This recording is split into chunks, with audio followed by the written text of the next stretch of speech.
প্রয়োজনীয়তা কেন রয়েছে এটা আপনাদের 1-2 মিনিটে বলে শেষ করবো ইনশাআল্লাহ। আজকে বর্তমানে আমাদের দেশে গণতন্ত্র দেখছেন, আমরা ছোটবেলা থেকে কিন্তু গণতন্ত্রের চিত্র দেখতে পাচ্ছি। আচ্ছা বলেন তো, গণতন্ত্রের মাধ্যমে কি সমাজের শান্তি শৃঙ্খলা বজায় থাকছে কি থাকছে না? গণতন্ত্র মানে কি মারামারি তন্ত্র নয়।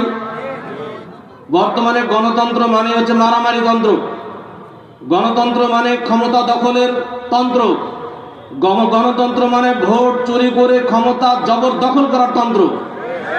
এই গণতন্ত্র মানে, এই গণতন্ত্রের মাধ্যমে আজকে নিজ দলের মধ্যে যেহেতু নেতৃত্ব চেয়ে নেওয়ার বিষয় আছে, সেহেতু নেতৃত্ব চাইতে গিয়ে নিজ দলের মধ্যে আজকে মারামারি হানাহানি লিপ্ত।